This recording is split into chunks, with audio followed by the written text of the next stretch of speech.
അങ്ങനെ ഇന്നാണ് day 1 of Ramadan. രാവിലെ തന്നെ ഉമ്മയുടെ കോൾ കേട്ടിട്ടാണ് ഞാൻ എണീറ്റത്. താഴെ ചെന്ന് നോക്കിയപ്പോഴത്തേക്കും ചോദ്യം ചോദിക്കുന്ന എൻ്റെ വാപ്പിനെയും ഉത്തരം പറയുന്ന എൻ്റെ അനിയനെയാണ് ഞാൻ കണ്ടത്. കാര്യം അവന് ആൻസർ ഒന്നും അറിയില്ലെങ്കിലും കറക്കി കുത്തി എങ്ങനെയൊക്കെയോ ആൻസർ പറഞ്ഞിട്ടുണ്ട്. പിന്നീട് ബോറടിച്ചിരുന്നപ്പോഴത്തേക്കും നേരെ കടയിലേക്ക് പോയി. അവിടെ ചെന്നപ്പോഴത്തേക്കും ഇതാണ് അവസ്ഥ. ഈയിടെയായിട്ട് പാലൊക്കെ പൊട്ടിയിട്ടാണ് നമുക്ക് കിട്ടുന്നത്. പിന്നെ വീട്ടിൽ ചെന്നപ്പോഴത്തേക്കും എൻ്റെ അടുത്ത് ഉമ്മ ആവശ്യപ്പെട്ടത് ഒരേ ഒരു കാര്യമാണ്, നേരെ റൂമിൽ പോയിട്ട് ബെഡ്ഷീറ്റൊക്കെ മാറ്റി വിരിച്ചിടാൻ. പുതപ്പ് നേരത്തെ അലക്കാനായിട്ട് എടുത്തിട്ടുണ്ടായിരുന്നു.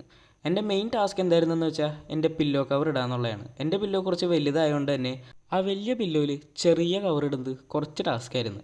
അതിൻ്റെ റിസൾട്ടായിട്ട് ചെറുതായിട്ടൊന്ന് കവർ കീറിപ്പോയിട്ടുണ്ടായിരുന്നു.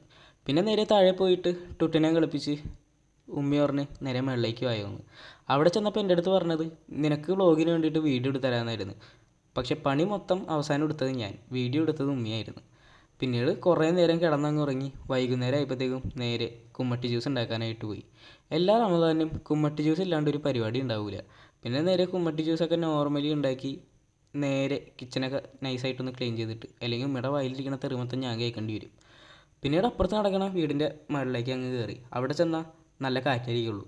പക്ഷേ ഇന്ന് പതിവില്ലാണ്ട് നല്ല രീതിക്ക് കാറ്റടിക്കുന്നുണ്ടായിരുന്നു. അതുകൊണ്ട് തന്നെ അവിടെ കുറച്ച് നേരം കറങ്ങി തിരിഞ്ഞിരുന്ന് ഇനി നേരെ വീട്ടിലേക്ക് പോകണം.